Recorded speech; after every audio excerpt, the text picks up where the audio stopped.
Assalamualaikum Sobat Ngopi, semoga baik-baik saja. Sudah siap dengan kelanjutan cerita Wiro Sablengnya? Soklah gak usah lama-lama kita lanjutkan ceritanya.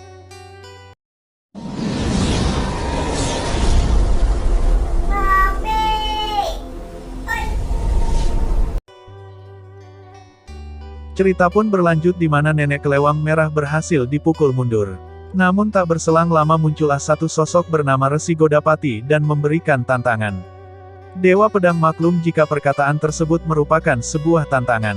Sebelum ia meminta salah satu muridnya untuk maju, Jayengrana yang merupakan putra yang kedua segera berdiri. Ia meminta izin agar dirinya diberi kesempatan untuk melayani Resi Godapati. Dewa Pedang merenung sejenak untuk kemudian mengangguk. Dengan menggunakan ilmu menyusupkan suara, ia berpesan kepada putranya agar berhati-hati, terutama dengan senjata Trisula lawan, diusahakan sebisa mungkin Jayengrana jangan sampai bentrokan dengan senjata lawan. Kemudian pemuda itu melangkah ke hadapan Godapati dan berkata, "Izinkan aku Jayengrana mewakili ayahku si Dewa Pedang." Godapati mendesah pelan dan mengatakan bahwa dirinya sengaja datang jauh-jauh untuk bertukar pengalaman dengan Dewa Pedang. Tapi nyatanya ia hanya mendapatkan pelayanan dari putranya saja. Jangan sampai Dewa Pedang marah jika Godapati kelepasan tangan terhadap putranya. Meski tahu bahwa tutur kata yang sopan itu adalah sebuah sindiran, namun Dewa Pedang tersenyum dan mengangguk ramah.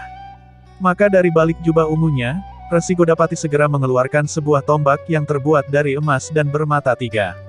Kemudian kedua orang ini pun bersiap-siap memasang kuda-kuda untuk memulai pertarungan. Resi Godapati membuka serangan pertamanya. Senjatanya berkelebat dan menimbulkan tiga larik sinar kuning emas, namun anehnya senjata yang berbentuk tombak kepala tiga itu bergerak agak lamban. Melihat ini Jayengrana segera hendak menabas senjata lawan dengan pedangnya, namun ketika dia ingat pesan ayahnya, bahwa sekali-kali jangan sampai beradu senjata, atau menempelkan pedang dengan senjata lawan, maka pemuda itu mengurungkan niatnya. Seandainya Jayengrana meneruskan niatnya tadi hendak memapas senjata lawan, maka dalam jurus pertama itu pastilah Resi Godapati akan menjepit badan pedangnya, antara salah satu cagak mata tombak, kemudian akan mematahkan pedang itu. Godapati sendiri merasa heran mengapa si pemuda tak meneruskan niatnya, dan dia membatin mungkin sekali Jayengrana mengetahui rahasia kehebatan senjatanya. Maka tanpa menunggu lebih lama dia segera menyerang kembali. Jayengrana berkelebat dan bergerak gesit. Kegesitan inilah yang banyak menolongnya dari serangan senjata lawan yang hebat itu. Ketika Godapati mempercepat gerakannya, maka Jayengrana juga mempercepat kelebatannya. Sehingga kedua orang itu hanya merupakan bayang-bayang saja kini, dan dalam waktu yang singkat keduanya sudah bertempur 15-an jurus.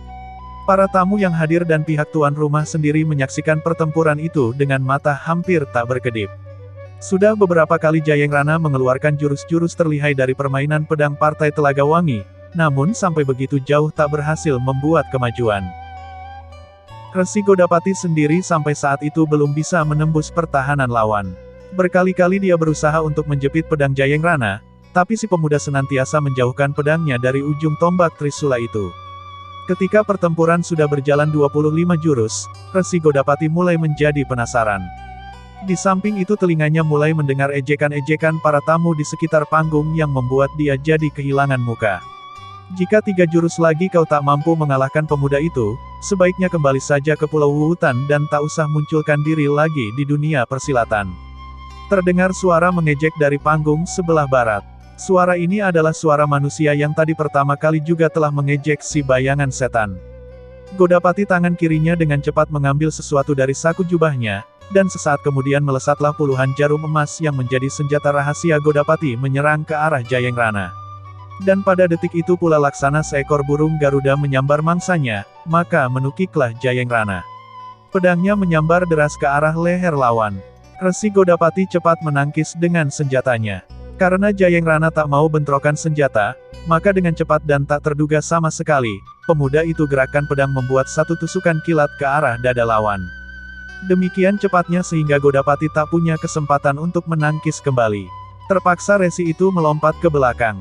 Pada lompatan ke belakang ini, sang resi membuat lagi satu gerakan yang hebat luar biasa. Tubuhnya jungkir balik di udara. Tombak emas Trisula di tangannya menyapu dari samping, dan tahu-tahu salah satu cagaknya telah berhasil menjepit pedang perak di tangan Jayengrana. Begitu berhasil menjepit segera Godapati memutar tombaknya. Karena tidak ingin senjatanya menjadi patah dua, Jayengrana terpaksa melepaskan pedangnya.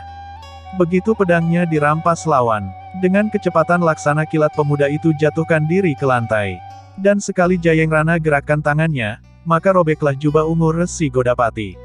Penasaran sekali karena jubah kebesarannya dirusak lawan, Resi Godapati hantamkan tombaknya ke tubuh Jayengrana.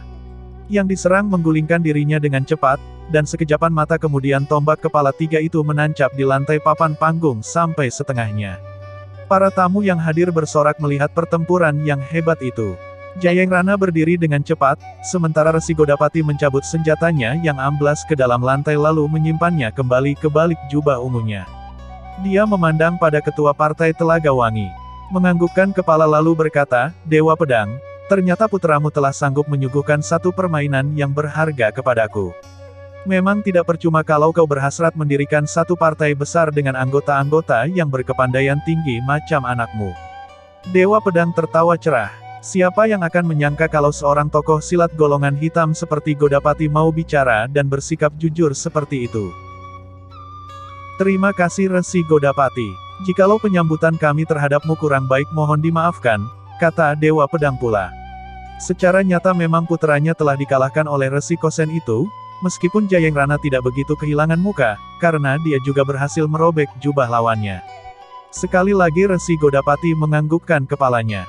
Dia memutar tubuh hendak meninggalkan panggung, namun langkahnya tertahan ketika di lembah di mana telaga itu terletak, tiba-tiba sekali terdengar suara mengumandang yang dahsyat dan menggigitkan. Lalu tahu-tahu sebuah benda jatuh menggelinding di hadapan kaki Dewa Pedang. Ketika Dewa Pedang dan semua anggota partai serta para hadirin memandang ke benda yang menggelinding itu, maka terkejut dan gemparlah semuanya. Karena benda itu bukan lain daripada kepala manusia. Kepala manusia itu berambut gondrong aut-autan. Pada lehernya yang bekas terbabat putus kelihatan darah yang telah membeku coklat kehitaman. Sungguh satu pemandangan yang mengerikan untuk disaksikan.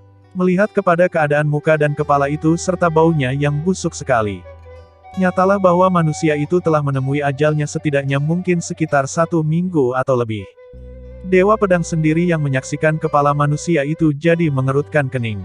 Dia rasa-rasa kenal atau pernah melihat manusia tersebut.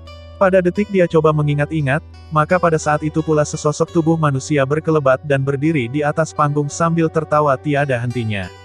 Manusia yang datang ini adalah seorang kakek tua berbadan sangat kurus. Sehingga memperlihatkan tonjolan-tonjolan tulangnya dengan sangat jelas. Keanehan manusia ini selain hanya mengenakan cawat saja untuk menutupi tubuhnya, maka rambutnya yang panjang putih dijalin satu ke belakang macam perempuan. Melihat kedatangan manusia ini, untuk kesekian kalinya keadaan di tempat itu menjadi gempar. Karena siapakah yang tak kenal dengan seorang tokoh silat yang bergelar si Cawat Gila. Tokoh ini bukan saja termasyhur karena ketinggian ilmunya, tapi juga karena otaknya yang miring. Buktinya begitu datang dia telah menggemparkan suasana dengan sebutir kepala manusia. Sampai beberapa saat, si Cawat Gila masih juga berdiri di panggung itu dengan tertawa panjang. Dewa Pedang hanya bisa diam dan memperhatikan manusia tersebut, dan ketika setelah orang itu selesai tertawa, barulah Dewa Pedang bertanya. "Kakek Cawat Gila, gerangan apakah yang telah membawamu datang ke sini dengan cara begini rupa?" Si Cawat Gila hanya memandang lekat-lekat pada Dewa Pedang, dan setelah itu memandang berkeliling pada para hadirin yang ada.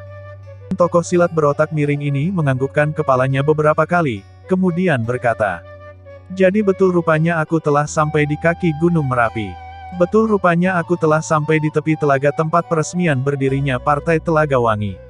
Orang tua ini memandang lurus-lurus pada Dewa Pedang, lalu dengan seenaknya tudingkan jari telunjuknya dan berkata, "Pasti kau yang bernama Brajaguna bergelar Dewa Pedang. Tampangmu seperti manusia biasa, bahkan mirip kunyuk.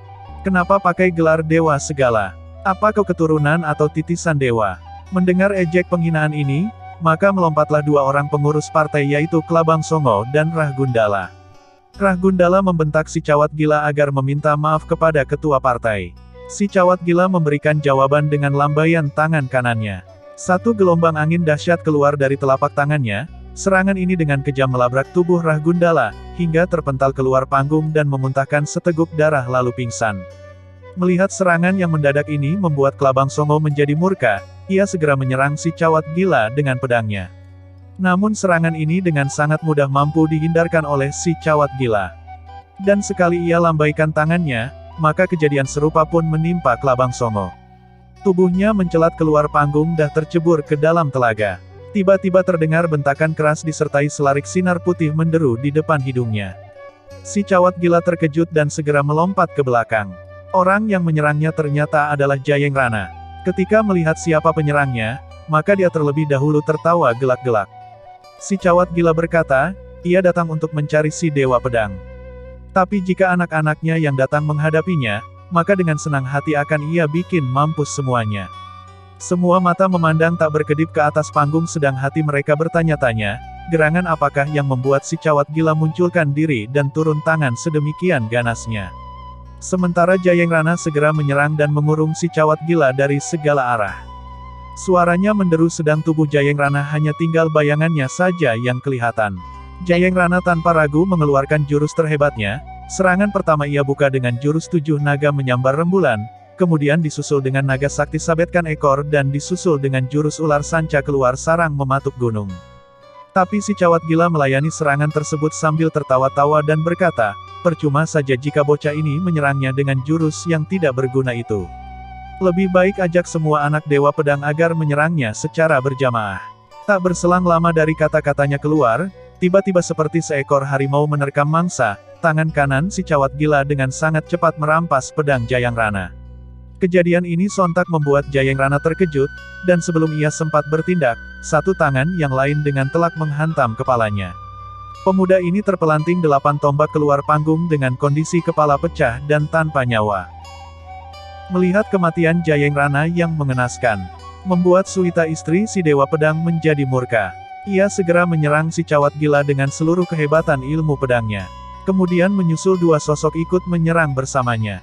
2 orang ini adalah Indrajaya dan Brajasastra. Kurang dari sekejapan mata, maka tubuh si cawat gila sudah terbungkus rapat oleh kilatan-kilatan pedang dari ketiga lawannya. Meski Indrajaya dan Brajasastra kemampuannya masih belum sempurna, tapi mereka sudah menguasai setiap ilmu silat yang diwariskan sang ayah. Sedang Suwita sendiri, di samping ilmu silat yang didapatnya dari Dewa Pedang, dia adalah seorang murid dari tokoh sakti di Pulau Kelabat, yang bahkan nama tokoh itu mengandung rahasia besar bagi kalangan persilatan. Banyak orang yang menduga, mungkin si cawat gila akan tamat riwayatnya hanya dalam beberapa jurus saja. Tapi di luar dugaan malah terdengarlah kekahan si cawat gila tiada hentinya, sedang tubuhnya sendiri lenyap. Tak berselang lama si cawat gila berkata, apakah ini peraturan Partai Telaga Wangi dalam dunia persilatan? Mengeroyok 3 lawan 1. Sungguh keji dan memalukan, terdengar suara lantang si cawat gila. Untuk manusia anjing sepertimu tak usah pakai aturan persilatan segala. Balas membentak Indrajaya. Pedangnya diputar makin cepat dalam jurus-jurus yang benar-benar mematikan. Dewa Pedang adalah seorang tokoh silat berjiwa kesatria, dan memegang teguh adat serta aturan persilatan. Meski hatinya sendiri panas serta geram bukan main melihat kematian puteranya, namun perasaannya itu bisa ditekannya sehingga dia tidak menjadi kalap seperti 3 orang lainnya itu. Dewa Pedang berdiri dari kursinya, dan dengan lantang penuh wibawa memerintahkan istri dan anak-anaknya agar segera mundur. Namun kali ini agaknya kewibawaan itu tidak mempengaruhi diri ketiga orang yang tengah menyerang ganas si cawat gila. Bahkan Indrajaya menyahuti, bangsa tua ini telah membunuh adiknya, apakah ia sebagai kakaknya akan diam saja? Istri Dewa Pedang pun menimpali bahwa dirinya tidak akan membiarkan manusia ini hidup. Tapi lagi-lagi Dewa Pedang dengan suaranya yang menggetarkan, sekali lagi memerintahkan mereka untuk mundur. Walau bagaimanapun mereka harus pegang teguh aturan persilatan. Akhirnya dengan menahan amarahnya di hatinya, Suwita dan anak-anaknya keluar juga dari kalangan pertempuran. Sementara si cawat gila berdiri di tengah-tengah panggung sambil tertawa-tawa. Dewa Pedang kemudian bertanya kepada si cawat gila, di antara mereka tidak ada permusuhan sebelumnya, lalu apa alasan si cawat gila membunuh putranya? Si cawat gila menjawab sambil membentak, kau katakan tak ada permusuhan. Apa kau sudah lupa apa yang kau lakukan sekitar 1 minggu yang lalu di Kertoragen? Kau telah membunuh si kuku iblis, dan itu adalah kepalanya yang ia bawa sebagai bukti. Terkejutlah Dewa Pedang. Matanya melirik pada kepala manusia yang tergeletak di hadapannya.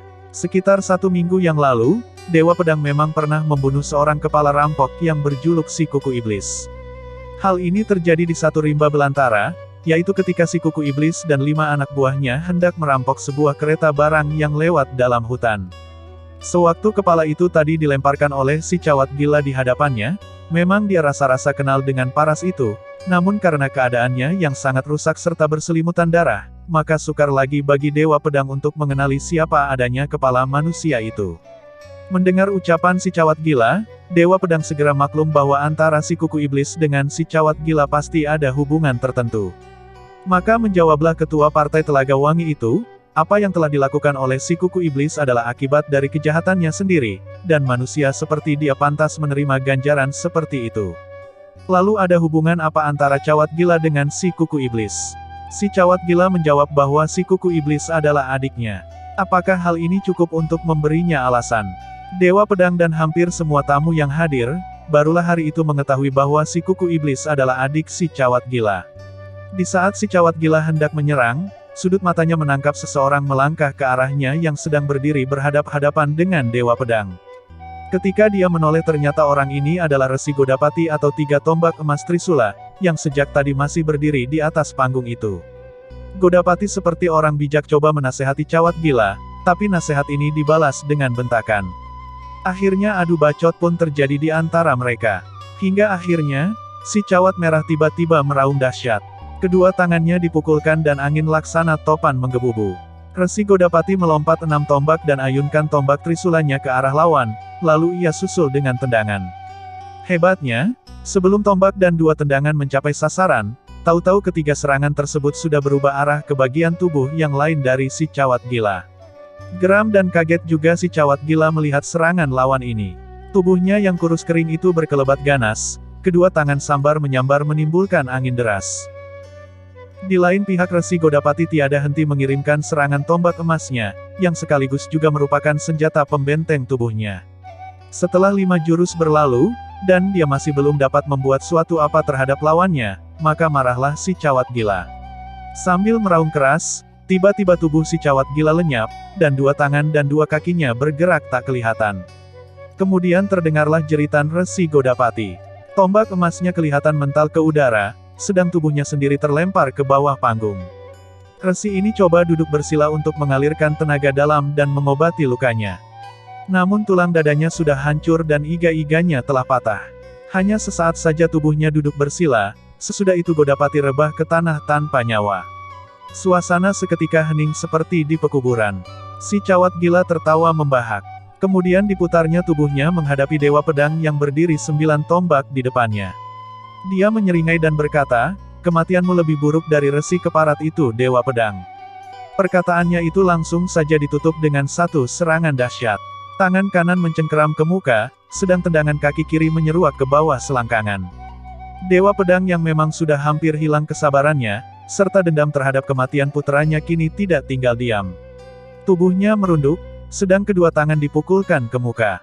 Inilah satu pukulan jarak jauh yang hebat yang hendak dilepaskannya.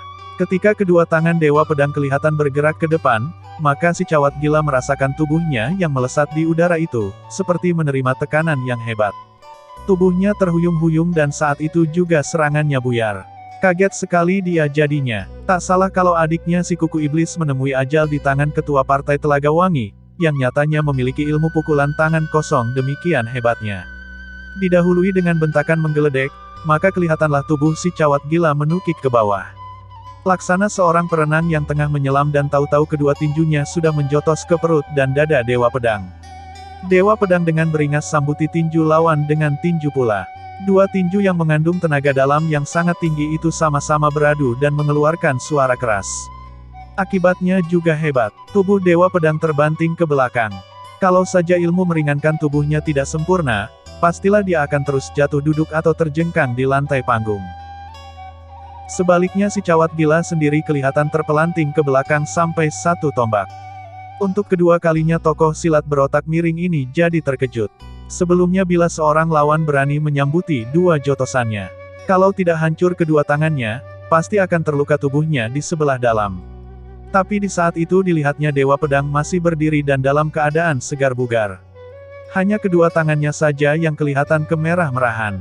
Si cawat gila berkata, "Rupanya kau memang punya sedikit kemampuan." Kedua tangannya saling digosok-gosok satu sama lain. Dan sesaat kemudian, kedua tangan itu terkepal membentuk tinju dan berwarna biru.